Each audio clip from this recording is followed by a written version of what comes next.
सामान्यांच्या न्याय हक्कासाठी पाहत रहा फक्त दखनी स्वराज्य। डॉक्टर दत्तात्रय डुंबरे सर, छत्रपती संभाजीनगर यांचं स्वागत सन्माननीय सौ शिलाताई तांबे या करतील। मी त्यांना विनंती करतो की त्यांनी या ठिकाणी माऊलींची प्रतिमा आणि वारकरी टोपी देऊन त्यांचं या ठिकाणी स्वागत करावं।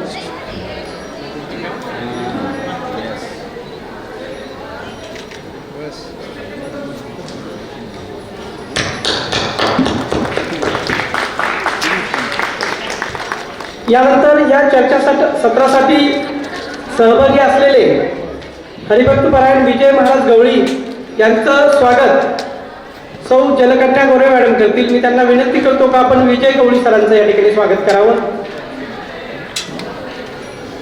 हरिभक्तपरायण विजय गवळी सर, छत्रपती संभाजीनगर, आपल्या लेखनातून नेहमीच ते वारकरी संप्रदायाचा ज्ञान आणि वारसा हे सांगत आलेले आहेत।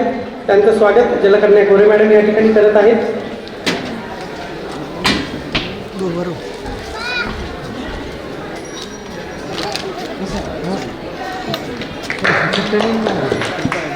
यानंतर हरिभक्तपरायण नाना महाराज कदम बीड यांचं स्वागत सौ उषाताई सोनवणे करतील।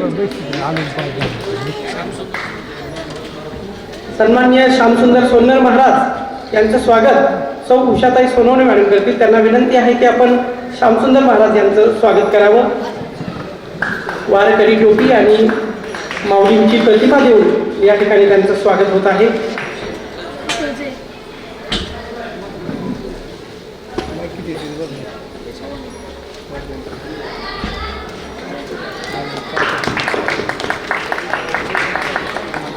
यानंतर सन्माननीय नाना महाराज कदम जे बीडहून या ठिकाणी आलेले आहेत, त्यांचं स्वागत सन्माननीय लोखंडे सर करतील।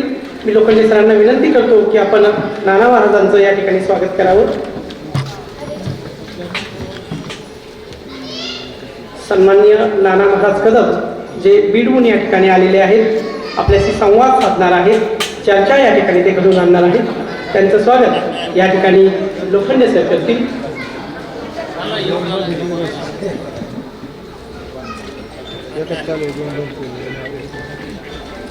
मित्र हो, मध्ययुगीन कालखंडापासून ते आजतागत वारकरी संप्रदायाने ज्ञान आणि प्रबोधनाचं कार्य केलेलं आहे। मुळातच वारकरी संप्रदाय हा ज्ञान आणि विज्ञानवादी आहे। ते विज्ञानवादी विचार आपल्या सर्वांपर्यंत त्यांच्या साहित्याच्या माध्यमातून आलेलेच आहेत। मात्र या साहित्य संमेलनाच्या माध्यमातून आपण येणाऱ्या पिढ्यांपर्यंत, समाजापर्यंत तो त्यांचा वारसा जो आहे तो वारसा घेऊन जाण्याचं कार्य करत आहोत। आणि म्हणूनच आज या परिसंवादामध्ये वारकरी संप्रदाय, वारसा, ज्ञान, विज्ञान आणि प्रबोधनाचा हा विषय आपण या ठिकाणी परिचर्चेसाठी ठेवलेला आहे। ऐक्य धामा तुझा प्रसाद केंद्रमा करू मद पौर्णिमा कुर्की चिकी माऊली श्री ज्ञानोबाराय जगद्गुरु तुकोबाराय वारकरी संप्रदायाचं आराध्य दैवत श्री पांडुरंग परमात्मा आणि पवित्र अशा गोदामाईच्या तटाकावर साक्षात माऊलींच्या जन्मभूमीत आपण ईश्वरनिष्ठांची मांदी आणि या ठिकाणी आमचे मित्र संतोषजी तांबे यांच्या प्रेरणेने आणि महाराष्ट्र राज्य साहित्य संस्कृती मंडळ यांच्या योगदानातून आणि त्याशिवाय विशाल बहुउद्देशीय संस्था यांच्या सहकार्याने हा जो ज्ञानयज्ञ या ठिकाणी सुरू केलेला आहे त्याबद्दल मी संयोजकांचं या ठिकाणी विशेष आभार व्यक्त करतो। कारण अलीकडं चांगल्या विचारांची माणसं एकत्र येणं आणि त्याच्यातून चांगली चर्चा घडून आणणं हे दुरापास्त झालेलं आहे। अनेक गावोगावचे, मी आता ते पुढे चर्चेमध्ये येणारच आहे, मी तुमच्याशी चर्चा करणार आहे।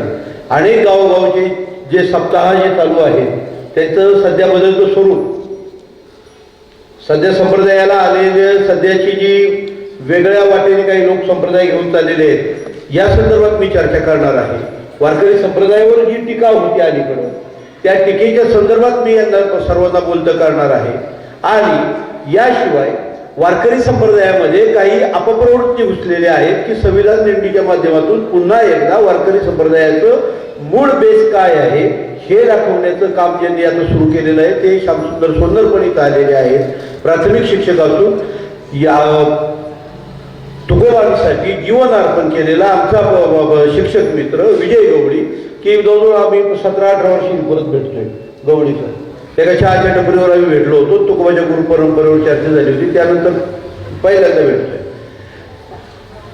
असे पण नेहमी सक्रिय असणारे गवळी सर आणि कदम महाराज बिडवरून आले तर त्यांनी मला मगाशी सांगितले की मला पुढचं कीर्तनीत मला गेलं पाहिजे. महाराज तुमची क्षमा मागतो पण आज पुढच्या गावाला फोन करून सांगा की मी यायला 15-20 मिनिटं लेट होतोय, परंतु इथं जे बसलेले ते सगळे तुम्हाला ऐकण्यासाठी खास म्हणजे इथं यांचं सत्र संपलेलं होतं. आत्ता ज्यांनी मांडणी केली खूप अभ्यासपूर्ण की हंसराज जाधव त्याच्यानंतर साखरे परंपरेत जरी शिकलेले असले तरी बडवे सरांचा विद्यार्थी म्हणून ज्यांची ओळख आहे ते आमचे मित्र नव कदम सारखी माणसं, शिवाजी विषय सारखी माणसं, चंद्रकांत बराड सारखी माणसं या ठिकाणी आवर्जून इथं उपस्थित आहे. त्यामुळं ह्या लोकांपर्यंत की आता संप्रदायामध्ये जे काही चाललेलं आहे या लोकांना ते जाणून घ्यायचे. आणि जर आपण हे जर इथं मांडायचा प्रयत्न नाही केला, हे जर आपण सांगायचा प्रयत्न नाही केला, हे लाईव्ह चालू आहे त्यानंतर हे यूट्यूबच्या माध्यमातून पण बाहेर जाईल. आणि जर हे आपण सांगायला कमी पडलो तर मला वाटतं आपण एक फार मोठी चूक करू. त्यामुळं तुमची मी सर्वांची क्षमा मागतो. मुळात संयोजकांना काही दिवसभर ते कार्यक्रमाचे रेलचेल असल्यामुळं सत्र थोडं लेट झाले हे मी स्वीकारतो. परंतु तरी पण आपल्या 1.5 तास दिला होता, आपण 1 तासात उठू. परंतु कृपया मी आपल्याला थोडंसं बोलतं करेन. बोलण्याचा जरी माझा अभिनिवेश तुम्हाला प्रश्न विचारण्याचा असेल मास्तरकीच्या नात्यातून, पण तसं काही असं काही समजू नका. मी तुमच्यापेक्षा ज्ञानानं आणि सगळ्याच अधिकाराने मी तुमच्यापेक्षा लहान आहे तेवढं गोड मानून घ्यावं आणि आपण आता चर्चेला सुरुवात करूया. रामकृष्ण हरी. अतिशय खेळीमेळीच्या वातावरणात ही चर्चा आपण या ठिकाणी सुरू करतोय. विषय असा दिलेला आहे वारसा ज्ञान विज्ञान आणि प्रबोधनाचा. मध्यंतरी संत साहित्याच्या एका अभ्यासकाने आणि ते ज्यांना इतिहासाचार्य वगैरे म्हटलं जातं त्यांनी एक आरोप केलेला होता. जे मागचं जर साहित्य जर खूप पाहिलं तर वारकरी संप्रदाय हा टाळकुट्यांचा आहे. आणि जर वारकरी साहित्य संप्रदाय हा जर टाळकुट्यांचा आहे तर माझा पहिलाच प्रश्न मी आमच्या इथं क्रमावर सुरुवात करतो. आमच्या कदम महाराजांकडून सुरुवात करतो की महाराज खरं आहे का हे वारकरी संप्रदाय म्हणजे इथं येणारा जो वर्ग आहे, इथे येणारा कीर्तनकार असू द्या, इथे येणारा ऐकायला श्रोता असू द्या, ही मंडळी खरोखर अज्ञानी येतो? हा माझा एक बेसिक प्रश्न आहे की यांनी टाळकुटे आपल्याला का म्हणावं, हा माझा आदरणीय महाराजांना प्रश्न आहे. कृपया आपण सांगा. कणसातले कणसच काही दाणेदार असतात, तसं माणसातली माणसं डुमरे सरांसारखी पाणेदार पाहायला मिळतात. हे या निमित्ताने अनुभवायला मिळालं. खरं म्हणजे मला त्यांनी असं सापटीत सापडवलं. मी खूप लहान आहे सर आपल्या अनुभवाच्या आणि विद्वत्तेच्या मानाने.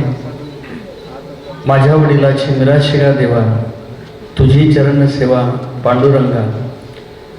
जरी संप्रदायाला टाळकुट्यांचा संप्रदाय म्हणत असले काही मंडळी, तरी मला असं वाटतं या संप्रदायाने एक भक्तीचा अमूर्त ठेवा हा जगाला दिलेला आहे. जगण्याची उमेद संप्रदायाने दिलेली आहे. मानवतेची शिकवण ही आमच्या संप्रदायाने दिलेली आहे. त्याचबरोबर मनुष्यातलं मनुष्यपण हरू नये यासाठी रात्रंदिवस प्रबोधनाची ही समग्र परंपरा वारकऱ्यांची आज तागायत महाराष्ट्रात आपल्याला पाहायला मिळते.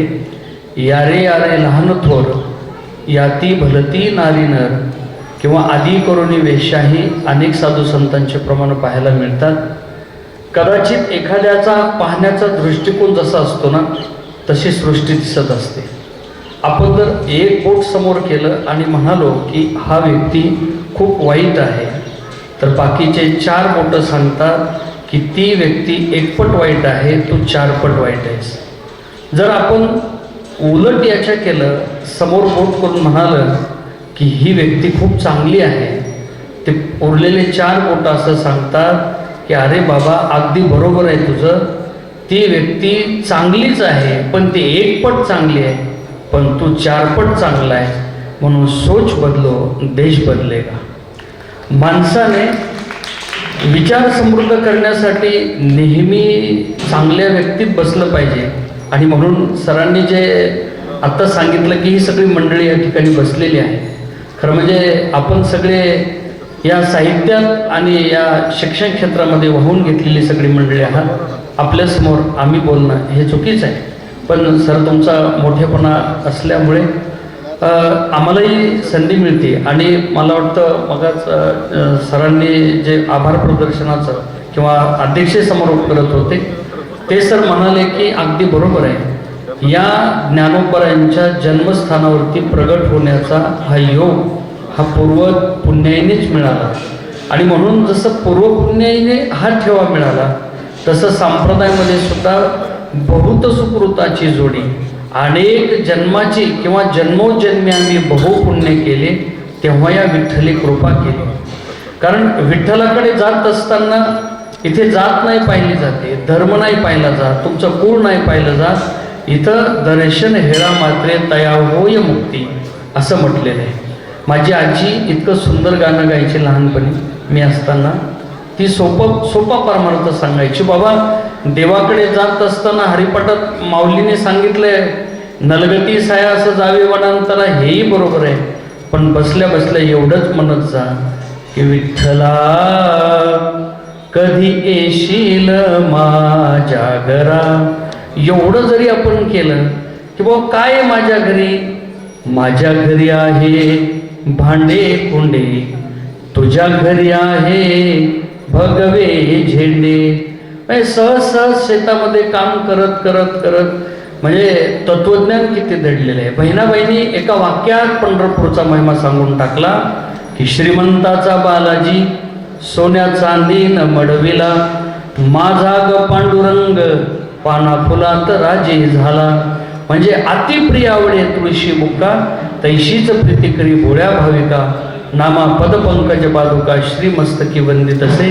म्हणून हा टाळकुट्यांचा संप्रदाय नाही तर जीवन जगवणाऱ्यांचा संप्रदाय आहे, जीवन जगण्याची कला देणारा संप्रदाय आहे.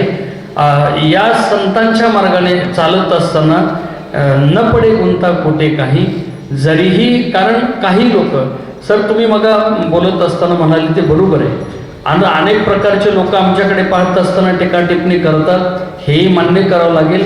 पण जे लोक टीका टिप्पणी करतात, अनुभव असा आहे सर, ज्यांच्या हरिपाठ पाठ नाहीत ते कीर्तनाच्या तारखे घ्यायला आहेत सध्या लोक पुढं.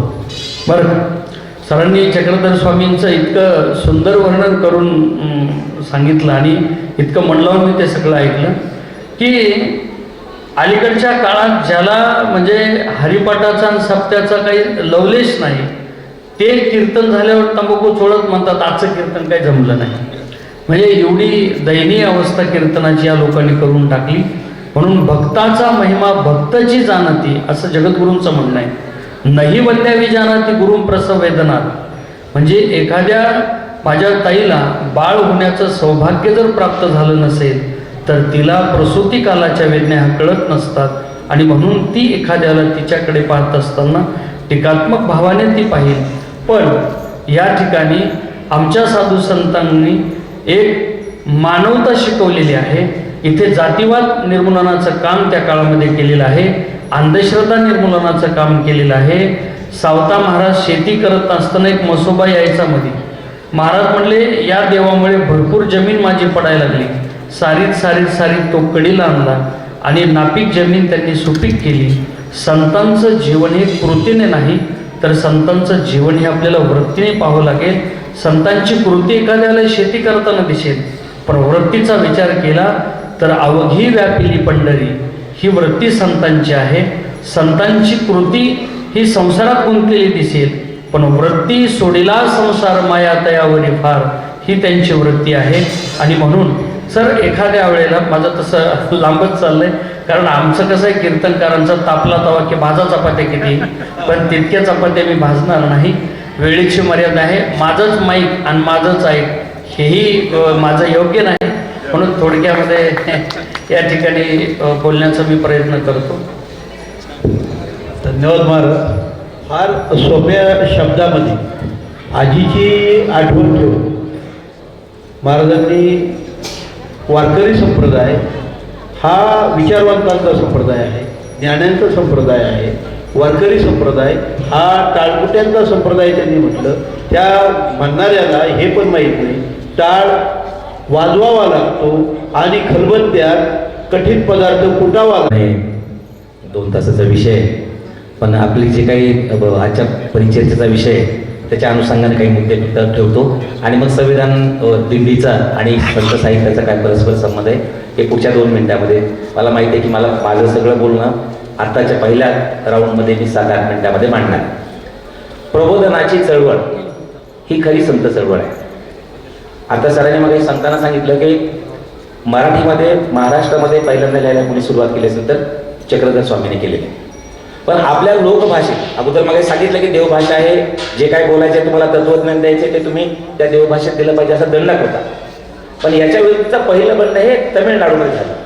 जसं आपल्याकडे वारकरी परंपरा आहे, महानुभाव परंपरा आहे, अशा वेगवेगळ्या परंपरा आहेत, तसे तिथं नायनार आणि आळवार अशा परंपरा आहेत. आणि नायनार आळवार परंपरेमधल्या लोकांनी सांगितलं की आमची तमिळ आम्हाला प्रिय आहे आणि याच्या पुढे आम्ही जे काही सांगणार आहे ते आम्ही तमिळमध्ये सांगू. नंतर ते सरकत पुढे आमच्या कर्नाटकामध्ये आलं आणि कर्नाटकातल्या काही लोकांनी पुराणातल्या संस्कृतमधल्या कथांचं कानडीमध्ये त्या ठिकाणी भाष्य केलं आणि नंतर चक्रधर स्वामींनी आपल्याकडे मराठीमध्ये लिहायला सांगितलं. चक्रधर स्वामींच्या काही शिष्यांना त्याच्यामध्ये मराठी लिहू नका वगैरे सांगितलं की आम्हाला तुमचं काय ऐकायचं नाही, आम्हाला चक्रधर स्वामींनी तुमची इतर काय भाषा असेल ते आम्हाला माहिती नाही, पण आम्ही आम्हाला मराठी भाषेमध्ये सांगणार. आणि त्याच्या पुढचं पाऊल संत वारकरी परंपरेने केलेलं आहे आणि त्या ज्ञानेश्वर महाराज आहे. आणि म्हणून कवी बी ज्ञानेश्वर महाराजांना डंका नावाच्या कवितेमध्ये बंडखोर म्हणतात. काय म्हणतात कवी बी? त्या बड्या बंडवाल्यात ज्ञानेश्वर माने पहिला. इथे जी बंडखोरांची परंपरा सुरू झाली, इथे जी प्रबोधनाची परंपरा सुरू झाली, त्या प्रबोधन परंपरेमधला बंडखोर पहिला कोण असेल तर तो ज्ञानेश्वर आहे. कारण काय आहे की त्यापूर्वी जे काही तुम्हाला मांडायचंय ते तुम्ही संस्कृत मध्ये मांडलं पाहिजे असं सांगितलं जात होतं. पण ज्ञानेश्वर महाराजांनी संस्कृत मधलं संस्कृताची गाठी उघडवणी ज्ञानदृष्टी केली से मराठी गीता देवी. संस्कृतच्या गाठीमध्ये बंदिस्त केलेलं तत्वज्ञान गीतेचं ते मराठीमध्ये आणलं. इथे एक थोडंसं धाडशी विधान मी करणार आहे. दोन्ही महाराज मंडळी माझ्या बाजूला आहेत, पुढे अभ्यासक आहेत. ज्ञानेश्वर महाराजांनी गीतेवर भाष्य केलं आणि त्याच्यावर भाष्य केल्यानंतर पसायदान मागितलं. थोडंसं धाडशी विधान आहे सर, पण ज्ञानेश्वर महाराजांनी गीतेवर भाष्य केल्यानंतर जे पसायदान मांडलं ते गीतेचं तत्वज्ञान आणि पसायदानाचं तत्वज्ञान एक नाही असं मला वाटतंय. आता गीतेचं तत्वज्ञान काय? परित्राण आहे साधूनाम विनाश आहे दुष्कृताम. म्हणजे भगवंत सांगतात की सज्जनांचं रक्षण करण्यासाठी मी दुर्जनांना संपवून टाकतो. आणि या तत्वज्ञानाप्रमाणे जर तुम्हाला पसायदान ज्ञानेश्वर महाराजांना लिहायचं झालं असतं तर ते आता आहे कसं झालं नसतं. मग ते कसं झालं असतं? आता विश्वात्मके देवे, जे दुष्ट आहे ते सकाळपर्यंत तडफडून भरून जावे का? परित्राण आहे साधूना विनाश आहे दुष्कृता. पण ते गीता सांगणारा भगवंत होता आणि ज्ञानेश्वर लिहिणारे संत आहे. संताचं अंतकरण आईसारखं असतं आणि आईला आपलं कोणतंच लेकरू मारावं वाटत नाही. म्हणून ज्ञानेश्वर महाराज ते मेले पाहिजे असं नाही म्हणत. मग जे खळांची व्यंकटी सांडो तया सत्कर्मी रती वाढो. आणि पुढचं काय? भूता परस्परे पडो मैत्र जीवांचे. परस्पराशी मैत्रभाव निर्माण झाला पाहिजे. हेच संविधानामधलं बंधुत्व आहे. महामानव विश्वरत्न डॉक्टर बाबासाहेब आंबेडकरांना सुद्धा विचारलं की समता आणि स्वातंत्र्य एकदा तुम्हाला दिल्यानंतर पुन्हा तुम्हाला बंधुत्वाची काय गरज आहे? बाबासाहेबांचं वाक्य फार महत्वाचं आहे शेवटच्या सभेमधलं. बाबासाहेब म्हणतात की समता आणि स्वातंत्र्य लोकांपर्यंत पोहोचवण्यासाठी प्रत्येक ठिकाणी जर मला दंडुका घेऊन उभा करावं लागलं पोलिसांना तर ते खरं स्वातंत्र्य असणार नाही, ही खरी समता असणार नाही. ज्या वेळेला माणसं एकमेकाच्या माणूसपणाचा सन्मान स्वयंस्फूर्तीने करतील ते खरं स्वातंत्र्य आणि खरी समता असेल. आणि हे स्वयंस्फूर्तीनं मिळणारं स्वातंत्र्य आणि समता आपल्याला अनुभवायची असेल तर ते पंढरीच्या वारीसारखं तुम्हाला ठिकाण दिसणार नाही. पोलीस असतात, दंडा घेऊन उभे असतात, मग आळंदीपासून देहूपर्यंत आणि आळंदीपासून पंढरपूरपर्यंत आणि देहूपासून पंढरपूरपर्यंत एकदाही पोलिसांना दंडुका उभारावा लागत नाही. मी ज्या मुंबईमध्ये राहतो त्या मुंबईमध्ये 31 साजरा करण्यासाठी 10-12 हजार मुलं मुली एकत्र येतात, 1-1.5 तास एकत्र असतात. आता येईल ना मोठा सण, तर सकाळी जवळच्या पोलीस स्टेशनमध्ये 200 ते 300 तक्रारी दाखल झालेल्या असतात. यानं माझ्याकडे चुकीच्या नजरेनं पाहिलं, यानं मला चुकीच्या जागेवर स्पर्श केला. पण 22 दिवसाच्या प्रवासामध्ये एकाही माझ्या माईची, एकाही माझ्या ताईची आणि एकाही माझ्या कुणाची तक्रार नसते की माझ्याकडे चुकीच्या नजरेनं पाहिलं. एक दिंडीकडे आपला दिंडीचा नंबर सोडून पुढे पळत नाही. आपण एखाद्या सार्वजनिक शौचालयाच्या रांगेमध्ये उभा राहिलो तर तिथून कसं पुढे घुसता येण्याचा प्रयत्न करतो, पण एकही दिंडीकडे चालत पुढे जात नाही. ही जी काही परंपरा आहे, हे जे बंधुत्व आहे, ते आम्हाला संत साहित्यामध्ये दिसतं. मगाशी स्त्रियांच्या स्वातंत्र्याबद्दलचा विषय आला, त्याच्याबद्दल थोडं सांगतो की हे वारकरी संप्रदायाने दिलेली गोष्ट नाकारण नाही का, आज नाकारलं जात नाही का. मग त्यावेळेला मैत्रीला होतं, गार्गीला होतं, मग पुढे होतं का, मग पुढे का बंद झालं. जराबाईला होतं, मुक्ताबाईला होतं. मग आजही काही कीर्तनाच्या फळावर महिलांना कीर्तन करू दिलं जात नाही. एखादी महिला टाळ घेऊन उभी राहिली तर तिला सांगतात तिला बसवा, नाही तर मी कीर्तन करणार नाही. आणि आमचे आयोजक मोठ्या ह्यानं सांगतात की ते महाराज आले आणि त्यांच्या स्त्रीला सांगितलं की तू खाली बस, नाहीतर मी कीर्तन करत नाही. ही वारकऱ्यांची परंपरा नाही. आणि सर ही अडवण्याची आताच गोष्ट नाही. ज्यावेळेला जनाबाई असतात तिला पंढरपूरच्या बालवंटामध्ये कीर्तन करू लागली त्यावेळेला तिला सुद्धा अडवलं. सांगितलं जरा तुला कीर्तन करता येणार नाही, तुला टाळ वाजवता येणार नाही. त्यावेळेला जनाबाई सांगते, काय सांगते, हातामध्ये टाळ खांद्यावरी विना आता मज मना कोण करी, असा तिने विद्रोह केला. आणि म्हणून आज माझ्या मायमावल्या दुसरे विद्रोह आहेत. आजही आमचे काही कीर्तनकार सांगतात, कीर्तनामध्ये सगळ्यात आमच्या कीर्तनकाराचा आवडता जर काही विषय असेल तर महिलांचा बदल घेतला नाही की त्या महिलांना ही प्रबोधनाची परंपरा आहे. जनाबाईला सुद्धा सांगितलं जय तू, कारण ती नेतृत्व सुद्धा आज 50% आरक्षण मिळालं ताई. आता 50%चा उत्सव चालला तुमचा, 50% आरक्षण तुम्हाला मिळालं. आता काही तेवढं आरक्षणापुरतं मर्यादित नाही, त्यांचं महत्त्व अजून वाढलेलं आहे. नुसतं आता आरक्षण नाही, त्यांचं महत्त्व अजून वाढलंय. त्या लाडक्या झालेल्या आहेत आणि कुणाच्याही लाडक्या नाही. कुणाच्या लाडके, मुख्यमंत्र्याच्या लाडके. पण हे लाडकं पण तुम्हाला वारकरी संतांनी दिले. जनाबाईला सांगितलं की तू रस्त्याने कशी चालते, तुझ्या डोक्यावर पदर नसतो. त्यावेळेला जनाबाई पदर फेकून देते आणि सांगितलं डोईचा पदर आला खांद्यावरी भरल्या बाजारी जाईल. त्यावेळेला जनाबाईने पदराविरुद्ध विद्रोह केला. तुमच्या ह्या लेण्या तयार झाल्या. मला परवा असताना काय गाईडने सांगितलं की ह्या लेणीचं इथे 250 वर्षापूर्वी चित्र काढलं, डिझाईन तयार केलं आणि 250 वर्षानंतर ते पूर्ण झालं. जनाबाईने आपल्या डोक्यावरच्या पदरापेक्षा आपल्या कर्तव्याला महत्त्व देणाऱ्या स्त्रीचं स्वप्न पाहिलं, त्याच्याबद्दलचं प्रबोधन केलं आणि ते स्वप्न आज आम्हाला या मायमाऊल्यांच्या रूपाने पाहायला मिळतं. आज हा फक्त आणि मग असं म्हणलं सर खरंच आपल्या देशा एवढं परदेशामध्ये स्त्रियाकडे पाहण्याचा विकोप दृष्टिकोन नाही, अमेरिकेचा सुद्धा नाही. तिथल्या महिलांना कमी कपडे घालायचे मिळतात म्हणून अमेरिका फार स्त्रियाकडे चांगलं बघते असं म्हणायचं कारण नाही. आणि तसं जर असतं तर अमेरिकेमधल्या स्त्रियांना सुद्धा आपल्यासारखा ज्या दिवशी संविधान निर्माण झालं त्या दिवशी मतदान करण्याचा हक्क मिळाला असता. पण अमेरिकेतल्या महिलांना मतदानाचा हक्क मिळण्यासाठी त्यांचं संविधान तयार झाल्यानंतर 27 वर्ष संघर्ष करावा लागला. आणि आमच्या इथे मात्र ज्या दिवशी संविधान लागू झालं 26 जानेवारी 1950 रोजी, त्याच दिवशी इथल्या मायमावल्यांना मतदानाचा हक्क मिळाला. पुढचं सांगतो, अमेरिका आम्ही फार पुढारलेली म्हणतो, पण आजही अमेरिकेचा दृष्टिकोन महिलाकडे पाहण्याचा आमच्या भारतात इतका विकोप नाही. उदाहरण, आजही अमेरिकेची राष्ट्राध्यक्ष महिला होऊ शकलेली नाही 21व्या शतकात. आणि याच्याबद्दल श्यामसुंदर महाराजांवर विश्वास ठेवायची गरज नाही. तसं आमच्या कोणत्याच महाराजांवर विश्वास ठेवू नका. तुम्ही आम्ही बोललो त्याच्यावर विश्वास ठेवता म्हणून आमचं बरंच आहे. पण ज्या दिवशी तुम्ही प्रश्न विचाराल त्यावेळेला आमचे आजे महाराज घरी घुमटून बसलेले तुम्हाला दिसतील. आणि आता ती बघायची सुरुवात आम्हाला भुलेवाडीपासून झालेली, बोलत जाईल खूप. परंतु ही प्रबोधनाची ही परंपरा ही वारकरी संप्रदायामध्ये अशा प्रकारची आहे. मी एकच सांगेल की तुम्ही म्हणाला वारकरी संप्रदायामध्ये विकृती वाढली, नक्की वाढली. आणि याचं सगळ्यात जास्त उदाहरण काय असेल तर आमच्या वारकऱ्यांना ज्या दिवशीपासून नथुराम गोडसे हा आमचा आदर्श वाटायला लागलेला आहे त्याच दिवशी खऱ्या अर्थानं वारकरी परंपरेत संतांचे विचार आम्ही मातीत मिसळायला समजलं पाहिजे. याच्या विरुद्ध खऱ्या वारकऱ्यांनी ठामपणे उभं राहिलं पाहिजे आणि आम्ही त्या विरुद्ध उभं राहिलो. धन्यवाद.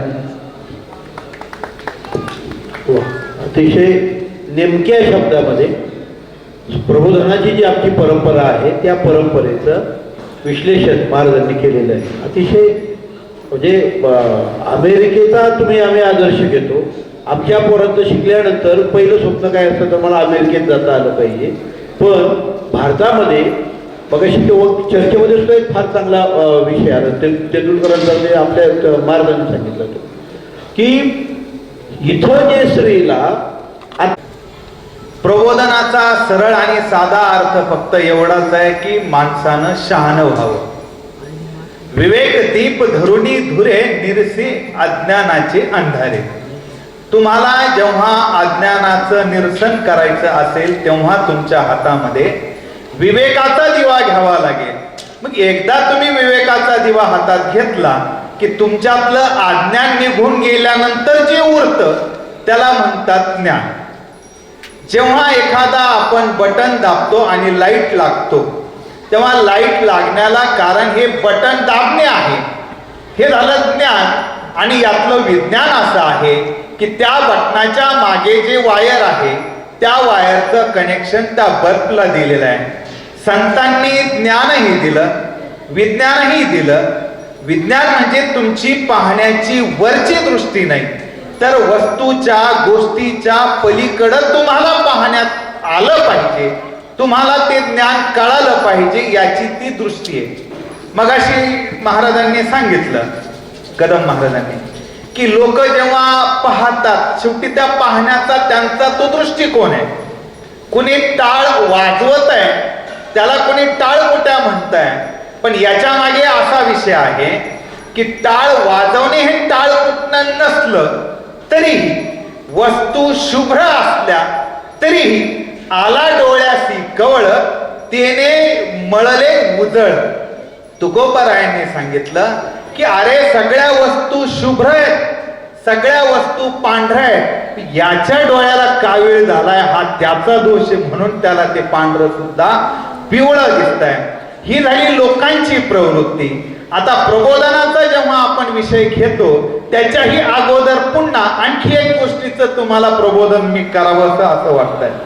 2-3 जणांच्या वक्त्यांच्या आणि डोंबरे सरांच्याही बोलण्यातून हे आलं की वेश्येला सुद्धा अधिकार दिलाय. हो, वेश्येला अधिकार दिलाय पण तिनं ते कंटिन्यू करायचं नाहीये. आपण एक गोष्ट लक्षात घेत नाहीये की संतांनी जो काही शब्द उच्चारला त्याच्या मागेही आधार आहे आणि त्याच्या पुढेही आधार आहे. याची 2 छोटीशी उदाहरणं देतो. पहिलं उदाहरण आहे, तुका म्हणे व्हावे तया परी थीट पतंग हा नीट जिपास होई. अरे माणसाला कसं थीट झालं पाहिजे, माणसानं कसं हिम्मतवान झालं पाहिजे. तर पतंग नावाचा कीटक जेव्हा दिव्याकडे झेप घेतो तर कोणतीही पर्वा न करता जी झेप घेतो ते तुमच्या आमच्या मनात असं थीटपण आलं पाहिजे. पण ही इथपर्यंतच आहे. जळो प्रेमा तैसा रंग जाय भुलोनी पतंग. पण ते म्हणतात थीट व्हा पतंगासारखं, पण मरायची वेळ येत असेल तर मग जळो प्रेमा तैसा रंग जाय भुलोनी पतंग. जर तुमची उडी, जर तुमचा धीटपणा तुमच्या जीवाला जाण्यासाठी कारणीभूत होत असेल तर थांबा, मागे या, गरज नाही. शेवटी वारकऱ्यांना जेव्हा वारकरी जेव्हा धारकरी होत आहेत तेव्हा तुकोबारायांनी त्यांना ते सांगितलं ना, आपणा राखून या ठकावी आणि घ्यावे सकळी का हरवून. सगळ्याला मारा पण स्वतःचा जीव वाचून. जर स्वतःचा जीव जात असेल तर माघारी या. कारण शिवरायांच्या सैन्यांना तुकोबारायांनी उपदेश देताना किंवा उपदेश करताना आपल्या जीवाचं रक्षण केलं पाहिजे हेही सांगितलं. मग आता जेव्हा वेश्या येते अगदी येण्यासाठी तुम्हाला नियम नाही. कुणीही या, लहान या, मोठं या, वेश्या या, चांगले या, वाईट या, कुणीही या. मागे झाले ते क्षमा, पुढे देतो सीमा करून या. तुमचं माग जे असेल, तुम्हाला जर प्रायश्चित्त घ्यायचं असेल तर मी गॅरंटी घेतोय, तुला तुका आहे जमीनदार, मी तुला जामीन आहे. मी जे तू मागे केलेलं आहे, ज्या तुझ्या आयुष्यातल्या चुका आहेत, संप्रदायात येण्याच्या अगोदर, माळ घालण्याच्या अगोदरच्या, त्या सगळ्या मी तुला माफ करायला तयार आहे. पण त्या चुका दुरुस्त होतील एकदा तू माळ परिधान केली आणि संप्रदायामध्ये आला की तुला ज्याबद्दल माफी दिलेली आहे त्याची सीमा सुद्धा करून दिलेली आहे. मग प्रबोधनामध्ये जगद्गुरु तुकोबरायांनी हे सांगितलं की अरे बाबा, आडवाटे जाता लावी नीट सोयी धर्म नीत तेही ऐसी आहे. जे कोणी आडवाटेला चालले त्याला चांगल्या मार्गाला लावणे ही धर्माची शिकवण आहे आणि तीच जगद्गुरु तुकोबरायांनी केली. मग प्रबोधनाचा अर्थ काय? फक्त माणसं शहाणे करणे. अहो, मिळवणे नरनारी शकुन सांगते नाना परी. म्हणजे शकून सांगणारे जे स्त्रियांना पुरुषांना एकत्र करून, ही जमात वेगळी आहे. मात्र आम्ही काय सांगतोय? प्रबोधित्या नारी नर लोका तोची पुण्यवंते परोपकारी. किती साधी गोष्ट आहे. माणसं आणि बाया एकत्र केल्यावर भविष्य सांगणाऱ्यांची जमात एक प्रकारची वेगळी, आणि स्त्रिया आणि पुरुष एकत्र आल्यानंतर त्याचं प्रबोधन जे करतात त्यांच्या इतका पुण्यवान आणि परोपकारी कुणीच नाही. असं एकीकडे जेव्हा जगद्गुरु तुकोबराय म्हणतात तेव्हा मात्र आपण ही गोष्ट लक्षात घेतली पाहिजे की अरे, वयाच्या प्रबोधे विचार ज्या नाही, समान तो तेही बालकाच्या. तुकाराम महाराजांनी सांगितलं अरे, प्रबोधन झालं पाहिजे, नुसतं वय वाढून उपयोग नाही. तुमचं ज्याप्रमाणे शरीर वाढतं, वय वाढलं म्हणजे शरीर वाढणार, शरीर वाढलं म्हणजे डोक्याचा आकार वाढणार, डोक्याचा आकार वाढला म्हणजे डोक्यातला मेंदूचाही आकार वाढणार. पण मेंदूतला विचार वाढतोय का नाही हे सुद्धा तेवढंच महत्वाचं आहे. आणि म्हणून तुकोबरायांनी हेच सांगितलं होतं की वयाच्या प्रबोधे विचार ज्या नाही, म्हणजे वयाप्रमाणे ज्याची विचार करण्याची शक्ती नाही, तो शरीराने जरी वयस्क असला तरी बुद्धीनं मात्र तो बाळबुद्धीचा आहे. हे जगद्गुरु तुकोबराय सांगतात. तेव्हा त्यांना अपेक्षित असलेली गोष्ट फक्त हीच आहे की लोक एकत्र झाले की प्रबोधन झालं पाहिजे. आणि जगद्गुरु तुकोबरायांनी सुद्धा तर काय केलं? अहो, सगळं आयुष्य म्हणजे अनुभवे आले अंगा ते या जगात येत असे. शेवटी माझ्या अनुभवाला जे आलं तेच तर मी देण्याचा प्रयत्न केलाय, हे जगद्गुरु तुकोबरायांनी सांगितलं. म्हणजे एकीकडं सूर्य अधिष्ठिली प्राची जगा राणीव दे प्रकाशाची तैसी वाचा श्रोतया ज्ञानाची दिवाळी कर. काय सांगितलं माऊलींनी? एकदम साध्या गोष्टी. बाबा हो, तुमच्याकडं दिवाळीला दिवे लावतात, मी म्हणतो ज्ञानाची दिवे लावा ना. कोण म्हणताय? ज्ञानेश्वर माऊली म्हणतात. मग हा झाला ज्ञानदेवरायांचा संबंध. पुढे नामदेवराय सुद्धा तेच म्हणतात की नाचू कीर्तनाची रंगी, पण काय दुसरा त्याचा अर्थ? ज्ञानदीप लावू जगी. म्हणजे आम्ही ज्ञान देणार. नाथ महाराज नाथबाबांनी सुद्धा काय सांगितलं? विवेक दीप धरुणी धुरे निर्सी अज्ञानाची अंधारे. अज्ञान सगळ्यात अगोदर घालवलं पाहिजे. आणि तुकोबरायांनी तर सांगितलं ना, आम्हा घरी धन शब्दांची रत्ने शब्दांचीच शस्त्रे, यत्न यत्ने नाही, यत्न म्हणजे प्रयत्न करू माझ्यासाठी. तुम्ही जर माझ्याकडे आला धन काय विचारलं तर मी सांगतो ज्ञान. तुम्हाला काय देणार आहे? ज्ञान. कोणत्याही गोष्टीसाठी प्रयत्न कशाचा करणार आहे? ज्ञानाचा. प्रयत्न कशाने करणार आहे? ज्ञानाने. अहो, एवढंच काय, करुणी शब्दाचे अलंकार तेने विश्वंभर पूजियाला. म्हणजे या विश्वंभराची पूजा सुद्धा लोकांनी पैसे टाकून केली असेल, काही पान फुल वाहिला असेल, पण मी मात्र शब्दाचा अलंकार केला आणि त्यानं त्या विश्वंभराची पूजा केली. म्हणून संतांनी ज्ञान आणि विज्ञानासोबत हा प्रबोधनाचा वारसा आहे. कारण ज्ञान नको असा प्रश्न नाहीये. ज्ञानाच्या अगोदर मात्र भक्ती आणि प्रेम या दोन गोष्टी मात्र जुळून आल्या पाहिजे. म्हणून प्रबोधन हा मुळातला विषय एवढा आहे की माणसाला शहाणं करणे. तुकोबरायांनी तेच केलं. माणसं शहाणी करण्याचा प्रयत्न केला.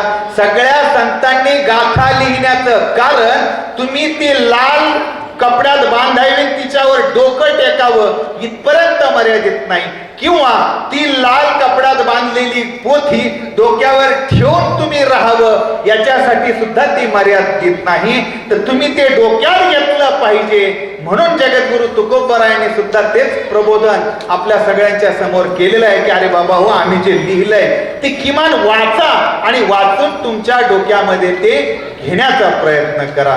धन्यवाद सर. छान उत्तर दिलं महाराज तुम्ही.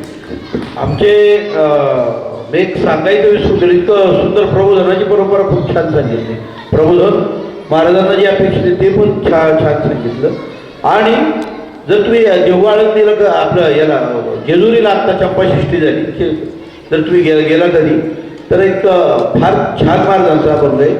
त्या अभंगात अहम वाघा सोम वाघा प्रेम नगरावारी सावध होऊनी भजनी लागा देव करा कैवारी मल्हारीची वारी माझ्या मल्हारीची वारी. त्यात एक फार छान आहे. बोध बुजली ज्ञान दिवटी उजळा महाद्वारी मल्हारीची वारी माझ्या मल्हारीची वारी. बोध त्यांनी जे महत्व दिलंय ते बोधाला दिलंय. म्हणून नाचू कीर्तनाची रंगी ज्ञानदीप लावून गेली. ही प्रबोधनाची परंपरा तुकोबरायांनी जी आमच्यापर्यंत पोहोचवली ती आदरणीय महाराजांनी सांगितली. फक्त मी आता एक वेळेच्या बंधनामुळे एक आपल्याला सगळ्यांना एक सांगू इच्छितो की माझे प्रश्न हे 10 मार्कासाठी नाही की माझी अमुक गाडी असेल, माझं आल्यानंतर अशी निवास व्यवस्था असेल, मला तिथं आल्यानंतर मला अशा पद्धतीची गादी अमुक सगळं निवासाला हवं आहे आणि माझ्या जीवनामध्ये अमुक या गोष्टींचा अंतर्भाव असावा, सगळ्या नाश्त्याला असावं आणि माझं पाकिट एवढं असेल. आता माझा तुमच्यासारख्याला हे जे महाराज आलेले आहेत, मला हेच सांगायचं राहिलं, हे हा जो महात्मा आलेला आहे ज्या ठिकाणी तुकोबारायांनी ज्या पीठमध्ये येऊन वास्तव्य केलं, ज्ञानोबारायांचं आजोळ घर जिथं आहे तिथून आलेले आहे. तर सगळ्यात महत्त्वाचं अलीकडच्या काळातलं यांचा संदर्भ म्हणजे हे बंकट स्वामींच्या भूमीतून आले आणि म्हणून तुमच्याबद्दल आम्हाला आदर आहे आम्हाला. आणि विशेष म्हणजे आमच्या पूज्य ज्ञान सहजाची सांगेल विज्ञान असे नावाचं एक फार सुंदर पुस्तक आहे. कारण हा विज्ञान विषयाकडे आपल्याला जातच येत नाही, इतका तो मोठा विषय. म्हणून सगळ्यांना एक विनंती माझी अशी राहील, तो बोलता ते पण सांगून जातो. ज्ञान सहजाची सांगेल विज्ञान असे नावाचं वासुदेव बंडोबा खंदारे यांचं एक पुस्तक आहे. मग ते पुस्तकाला वाचलं की मग ज्ञानेश्वरांनी विद्या चालवली होती का, रेड्यामुखी वेद बोलवला होता का, आधी जे तुम्हाला वारकरी संप्रदायाबद्दलचे काही प्रश्न आहेत या प्रश्नांची सगळी उत्तरं त्या पुस्तकामध्ये मिळतील. कारण तसे ज्ञान विज्ञान आम्ही वाटून देऊ माऊलीच सांगतात किंवा ज्ञान सहजाची सांगेल विज्ञान असे माऊलीच सांगतात. त्यामुळं त्या विषयाकडे न जाता सध्याच्या प्रचलित विषयाकडे मला वाटतं यावं. आणि त्या दृष्टीने तर महाराजांना माझा प्रश्न असा राहील, आदरणीय महाराज, आता जी ही एक प्रवृत्ती पाकिट संस्कृती इथं जी घुसते आहे तर याबद्दल आपलं मत जे काय आहे ते अगदी थोडक्यात सांगावं.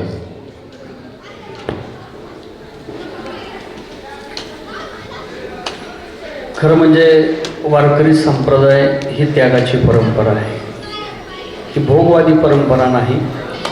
सरांनी आता ज्या संतांचा उल्लेख केला, सद्गुरू बंकट स्वामी महाराज, बंकट स्वामी महाराजांचे जर फोटो पाहिले तर अंगावरती उपरणं सुद्धा टाकलेलं नाही. ज्या बंकट स्वामी महाराजांनी महाराष्ट्राला मोठी मोठी शिष्य मंडळी दिली, राष्ट्रसंत भगवान भाऊ असतील, वामन भाऊ असतील, पद्मश्री शंकरबापू आपेगावकर असतील, गणपत महाराज सातपुते असतील, नारायणगिरी महाराज असतील, सोमेश्वरगिरी असतील, अनेक नावं मला या ठिकाणी सांगता येतील, ही मंडळी दिली.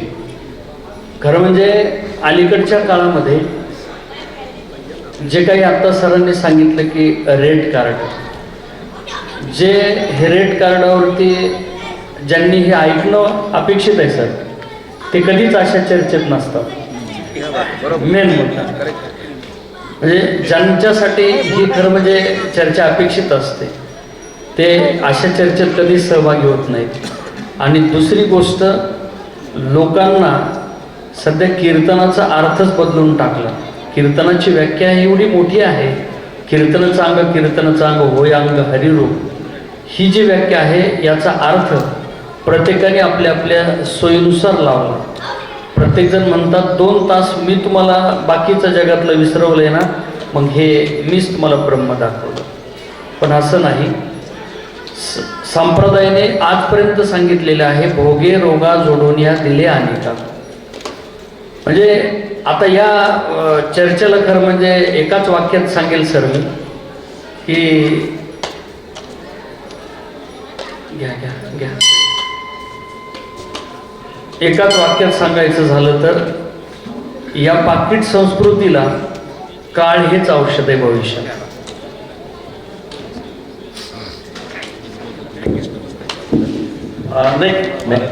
तुम्हाला या विषयावर मला एक बोलायचं म्हणून मुद्दा मी घेतली. तुम्ही मला दुसरा प्रश्न विचारणार माहिती आहे, पण ह्या विषयावर सुद्धा कुठेतरी अगदी स्पष्ट बोलायला पाहिजे. ही पाकिट संस्कृती येण्याला कीर्तनकारांच्या पेक्षा संयोजक जास्त जबाबदार आहेत. संयोजकांना जर योग्य तऱ्हेने माणसाची निवड केली, नाना महाराजांना विचारलं तर ते कधी त्याचं चर्चा करत नाही. गवळी महाराजांना मी शेतकरी कीर्तन महोत्सवाला बोलवलं, नाना महाराजांना पण बोलवलं. आम्ही शेतकरी कीर्तन महोत्सव म्हणजे ज्यांना आज आपण लाखो आणि कोट्यावधी रुपयांची उलाढाल आपल्या सप्त्यामध्ये होताना दिसते, त्याचे मंडपाचे टेंडर हे काही लाखामध्ये आहे. पण आम्ही शेतकरी कीर्तन महोत्सव करतो, पंक्ती देत नाही, गावाला पंक्ती देतो, पण त्या गावांचे त्यांना स्वयंपाक नाही करायचं. काय होतं, आमच्या साहेबांनी जर बासुंदी केली ना, त्याला वाटतं मी साहेबापेक्षा मोठं काहीतरी करणार, आणि मग तो त्याच्यापेक्षा काहीतरी मोठी गोष्ट शिकवतो, आणि त्या गावाच्या पुन्हा बोलायला लागतात. ह्या गावातून 2 कोटी रुपये जमवले, त्या गावातून 2 कोटी रुपये जमवले, की ज्या गावाच्या लोक हे रोज ऊस तोडायला जातात. आणि अशा प्रकारे संयोजकाच्या मध्ये ही सगळी प्रवृत्ती वाढलेली आहे. आणि म्हणून त्याचं जे काही झिरप नाही ती कीर्तनकारामध्ये गेलेलं आहे. आणि मूळ वारकरी संप्रदायापासून जे तुम्ही मगापासून संप्रदाय दूर चाललेला आहे म्हणताना, त्याला सुद्धा हा धंदेवाईकपणा कारणीभूत आहे. कोणताही धंदा आला की त्या धंद्यामध्ये असणाऱ्या अपप्रवृत्ती वाढायला लागतात. वारकरी संप्रदायाचं कीर्तन आम्ही प्रस्तावना काय म्हणतो की आज कीर्तन रूपी सेवेसाठी घेतलेला अभंग, तर जोपर्यंत कीर्तन ही सेवा होती तोपर्यंत अपप्रवृत्ती तिथं नव्हत्या. ज्या दिवशी कीर्तन ही सेवा जाऊन धंदा झालेला आहे, त्या दिवशी या अपप्रवृत्ती तिथं घुसलेल्या आहे.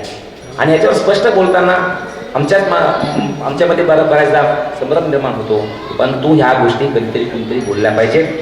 आणि ज्या वेळेला आपलं जगणं, श्यामसुंदर महाराज जर आपण म्हणतो त्याप्रमाणे हा का बोलू शकतो, कारण श्यामसुंदर महाराजांचं जगणं, गवळी महाराजांचं जगणं, ही कीर्तनकार स्वतःचे हे त्याने एक सेल स्थापन केले, कीर्तनकारांचा एक सेल स्थापन केला, आघाडी स्थापन केली. आणि त्या आघाडीचे राष्ट्रवादी कीर्तनकार आघाडीचे प्रमुख म्हणून त्या महाराजांची नियुक्ती केली जाते. आणि ते महाराज त्या पक्षाचे प्रचारक म्हणून तिथे चालले. आणि हे वारकरी संप्रदायाला अतिशय घातक आहे. आणि याच्याबद्दल जर आता आम्ही आवाज उठवला नाही तर ही अपप्रवृत्ती थांबणार नाही. आणि ही जर थांबवायची असेल तर आता याला आळंदीमधून एक बऱ्यापैकी विरोध व्हायला लागलाय की परवा डॉक्टर बाबा नावाचे, मी मगाशी ज्यांचा उल्लेख केला तुम्हाला नारायण महाराज जाधव, त्यांनी अशा एका कार्यक्रमाला जाण्याचं मुद्दाम टाळलं. त्यांच्या लक्षात आलं आपल्याला फेअर अँड लवली सारखं वापरलं जातं हे त्यांच्या लक्षात आलं.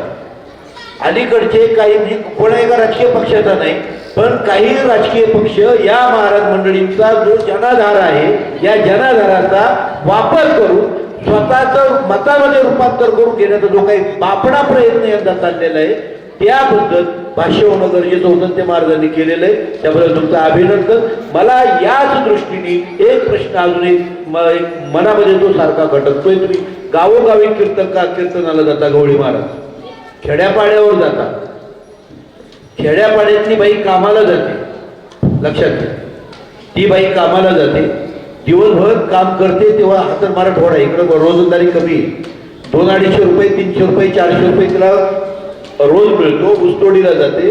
गणेशराव फार वाईट अवस्था आहे. तर ती बाई आल्यानंतर गावामध्ये साप्ताहिक त्या श्रद्धेपोटी, पांडुरंगावरील श्रद्धेपोटी, ज्ञानोबाराय तुकोबारायाच्या श्रद्धेपोटी ती 500 रुपयाची ज्यावेळी देणगी देते, त्यावेळी तिला असं वाटतं मी माझ्या माऊलीसाठी केले. आणि आज अशी अवस्था आहे महाराज, तुम्ही जी मोठमोठी पाकिटं घेऊन तिथून येताना, तर त्या पाकिटांचा तो महाराष्ट्र वेगळाच, परंतु आता त्याच्यापेक्षा तिथं एक गावांमध्ये एक अशी एक वेगळी फळी तयार झालेली आहे. आणि ती काय तयार झालेली ते जरा वास्तव जनतेसमोर येऊ द्या. आयोजकांची एक फळी निर्माण झालेली आहे. आणि ते एक पाकिट द्यायचं स्वतःच वेगळं ना, अशी एक फळी निर्माण झालेली आहे. याशिवाय काही मी ह्या विचारधारेचा आहे, या जातीचा आहे, हेच महाराज मी बोलवणार. मी ह्या गटाचा आहे, त्याच गटाचे कीर्तनकार सगळे बोलवणार. असे पण इथं चालू झालेले आहेत, प्रवृत्ती चालू झालेल्या आहेत. यावर हे किती घातक आहे याबद्दल तुम्ही भाष्य करावं. हे पहा, सगळ्यात अगोदरचा जो मुद्दा आहे की महाराज जे येतात तर एखाद्या गावामध्ये एकच महाराज दरवर्षी कसे काय दिसतात. त्याचं कारण असं आहे की त्या महाराजांना संपर्क करणारा हा फक्त एकच व्यक्ती असतो. त्या महाराजांचं त्या व्यक्तीचं मानधन एकमेकांसोबत ठरलेलं असतं. इथे आयोजक बाजूलाच आहे, गावातल्या सत्तेची कमिटी बाजूलाच आहे, लोकांचा तर त्याच्यामध्ये फार दूर पर्यंत संबंध येत नाही. तिथे प्रश्न असा आहे की उदाहरण म्हणजे आता मला ते डायरेक्ट सांगण्याची तशी गरज नाही, बऱ्याच जणांना माहिती आहे. तुम्ही जर आले तर तुमचं पाकिट एवढं, बाकी आम्ही इकडं काही करू. ती एजंटचा धंदा कसा असतो, ह्या घराचा व्यवहार तुम्हाला कितीत विकायचं एवढ्यात ना, बरं त्याच्यावर जे येतील ते आमचे. माणूस म्हणतो हो ठीक आहे, तू जर गिऱ्हाईक आणतोय तर अडचण नाहीये. हा धंद्यातलाही वाईट धंदा. महाराज पाकिट घेतात, पाकिटाचं मानधन ठरवून येतात, हा झाला एक धंदा. त्या धंद्यातलाही वाईट धंदा जर काय म्हणत असतात तर ते म्हणजे हे मधले दलाल लोक आहेत. मग आता हा धंदा म्हटले की तो दलाल आलाच. बरं, विषय हा नाहीये की तुम्ही दलाली करता, किंवा विषय हा पण नाहीये की तुम्ही मानधन किती घेता, किती देता. अहो, तुम्ही नारदाच्या गादीवर उभं राहिल्यावर पुन्हा काय सांगता हा पण तर महत्वाचा प्रश्न आहे. राजकीय व्यक्तीला गर्दी पाहिजे, गर्दी जमवणाऱ्या महाराजाला अर्थात भाव आला, त्या महाराजाच्या संपर्कात राहून त्या महाराजाच्या लागला एवढा हे घातक आहे. लक्षात आलं. म्हणजे अजून याचे दुष्परिणाम पुढे किती होणार आहे हा तर प्रश्न आहे. तर आत्ताच्या घडीला ही गोष्ट एवढी घातक आहे की आपल्याला एका संमेलनामध्ये हा प्रश्न विचारावा लागतोय की या महाराज लोकांच्या पाकिटाचा, आणि पुन्हा राहिला जातीपातीचा प्रश्न, गावात आयोजन करणाऱ्या कोणत्या जातीचे लोक आहेत, त्या जातीच्या लोकांच्या आयोजनामध्ये येणारा महाराज शक्यतो त्या जातीचा असावा, भले तिने अभंग. अहो, त्याच्यातही पुन्हा असा प्रश्न आहे, ह्याच महाराजांवरचा अभंग जर असेल तर तुम्ही तो घ्या, आम्हाला अनुभव आहे. बरं, तुम्ही ह्याच महाराजाचं काय करता असाही प्रश्न आहे. संबंध फक्त एवढाच आहे. आता मी जातीनं मराठा नाही, म्हणजे माझी जात शोधायचा लगेच प्रयत्न करायची गरज नाही. पण समजा प्रश्न आहे की समजा मी जातीनं मराठा नाही, तुकोबारायांना आता मराठा म्हणून फार म्हणजे कळवाळा येण्याची एक प्रवृत्ती आहे. मग जे मराठा नाही आणि मी मराठा नाही असं ज्यांना माहिती नाही त्यांचं असं म्हणणं असतं की सर तुम्ही अगोदरचे ज्ञानेश्वर महाराज सोडून दिले, त्या काळचे नामदेव महाराज सोडून दिले, नंतरचे एकनाथ महाराज सोडून दिले, आणि आताचे तुम्ही तुकोबाराय कसे काय करले. म्हणजे गेल्या 15-20 वर्षापासून तुम्ही फक्त तुकोबारायांवरच का बोलतात. अहो, साधी गोष्ट आहे. मला आत्ताच्या काळाच्या जवळचे संत आणि त्यांची भाषा जवळची कोणती वाटणार, जी आताची ती. जसं तुम्ही मागे जाता तसं ती भाषा आणखी क्लिष्ट होत जाते. ज्ञानेश्वरी जरी प्राकृतात असली तरी तिची भाषा तुकोबारायांच्या गाठी इतकी सोपी नाहीये. म्हणून एक लक्षात घ्या की या जातीच्या आणि या सगळ्याच्या अहो जातन तू मुझे कछु नाही प्यार आस्ते की नाही थेड चंभार. तुम्ही हिंदू जातीतले हिंदू धर्मातल्या कोणत्या जातीचे आहेत मला त्याच्याशी घेणं देणं नाही. हे जगद्गुरु तुकोबाराय जर सांगत असतील तर त्यांची अनुभवी जातपात पाळतील कशाला. पण जेव्हा आपण म्हणतोय की हा व्यवसाय झाला म्हटल्यावर गल्ल्यावरचे ठेवायच्या बारण्या वेगळ्या आणि वर शोपीच्या बारण्या शोरूमचा आणि गोडाऊनचा डायरेक्ट ज्या ज्ञानोबारायांचं समाधी घेतल्यानंतर 1940 पर्यंत ज्ञानोबारायांची पूजा तिथला गुरव समाज करत होता. मी मगाशी पण चर्चेत सांगितलं. आणि नंतर त्यांच्याकडून ती पूजा काढून दुसरा समाज तिथं घुसला. असे अनुभव महाराष्ट्रात फिरताना तुम्हाला काही जे महत्वाची जी मंदिरं आहेत, जी आपण वारकरी संप्रदायाची केंद्र आहे, तिथं आता काही तुम्हाला असा काही अनुभव आलाय? नाही, असं आता एकतर फार पुरातन पासूनचा अभ्यास नसल्यामुळे अगोदर काय होतं आणि नंतर काय झालं हा नाही. पण जसं आळंदीच्या बाबतीत किंवा असं म्हणतात की ज्ञानेश्वर महाराज ही विभूती अत्यंत चांगली आहे, पण जेव्हा आपण त्यांच्याकडे जातो, म्हणजे आता सासू खाष्टा असेल तर त्या कुटुंबाच्या बाबतीत असं म्हटलं जातं की ते घर काही तेवढं बरं नाही. ते घर बरं नसतं असं नाही, घरातला माणूस, बाकीच्या बाया हे सगळ्या चांगल्या आहेत. एका व्यक्तीमुळे त्या घराकडे पाहण्याचा दृष्टिकोन तसा होतो. माऊलीकडे जेव्हा आपण जातो तेव्हा तिथे राऊत बाबाला येणारा अनुभव हा वेगळा असतो, त्याचं कारणही वेगळं आहे. मग हा काही माऊलीमुळे दोष निर्माण झालेला नसतो, माऊलीच्या अवतीभवती गराडा घातलेल्या लोकांमुळे तो दोष निर्माण होतो. आता मुख्यमंत्री साहेब म्हणतील बस माझ्या गाडीत कोणालाही बसू द्या, पण त्या 4 जणांना हे माहिती असतं की यांच्या गाडीत कोणालाही बसू द्यायचं नसतं. त्याच्यामुळे गाडीत बसू दिलं नाही हा मुख्यमंत्र्यांनी केलेला अपमान नसतो, तो प्रोटोकॉलचा विषय असतो. म्हणून बदनाम होताना ती व्यक्ती होते की ज्या व्यक्तीकडे पाहून आपण काहीतरी करण्याचा प्रयत्न करतो. तर तुम्ही म्हणताय तसा डायरेक्ट अनुभव नाही, परंतु गाथेच्या संदर्भातला एक अनुभव असा आहे की जगद्गुरु तुकोबरायांची गाथा ज्यांनी लिहिली संताजी जगनाडे महाराज यांची जात जेव्हा दिली आहे हे लक्षात येतं, तेव्हा मात्र ह्या तुकोबरायांच्या गाथेला इतर कोणीतरी सहकार्य केलं असेल ही मुळात भावनाच कुणी लवकर तयार होत नाही. आणि मी फार वर्षांपासून त्याच मुद्द्यावर बोलत असतो की जगद्गुरु तुकोबरायांची गाथा जेव्हा ग्रँट अधिकाऱ्यानं शोधण्याचा प्रयत्न केला तेव्हा ज्या 2 पंडितांना 25,000 रुपये इंग्लंडच्या त्या राजाकडून जेव्हा मंजूर करून त्याचं अनुदान आलं, त्या अनुदानात जेव्हा ती गाथा शोधायचा प्रयत्न केला तेव्हा सगळ्यात अगोदर गाथा जर कुठं मिळाली असेल तर ती देहू आळंदीला न मिळता ती मिळाली सुदुंबरेला संताजी जगनाडे महाराजांच्या वारशाकडं. 2800 अभंग वेगळे, 700 अभंग वेगळे असे मिळून ते पुढे मग पुढे वाढून चाललंय. म्हणजे हा कशामुळे तर जात पाहिल्या गेली आणि जातीवरून ठरवल्या गेलं की किती एवढंच नाही आणि थोडं प्रांगणामध्ये असणारा जो हा परिसंवाद खूप सुंदर अशा प्रकारचा झालेला आहे. आणि वारकरी संप्रदाय आणि वारकरी संप्रदायामध्ये असणारी अभिप्रेत असणारी जी प्रबोधनात्मक असणारी चळवळ खऱ्या अर्थाने वारकरी संप्रदायापासून कशी निर्माण झाली, ती बाजूला कशी चालली याविषयीचं प्रबोधन आपण सर्वांनी खूप सुंदर अशा प्रकारचं केलेलं आहे. पण मला असं म्हणायचं की वारकरी संप्रदायातील टाळकुट्यापासून तर आपण प्रबोधनात्मक आणि संविधानात्मक दृष्टिकोनातून आपण आतापर्यंत पाकिट प्रिय आणि राजकीय प्रिय अशा प्रकारचं सगळ्यांचं एकच अवलोकन केलेलं दिसते आपल्याला.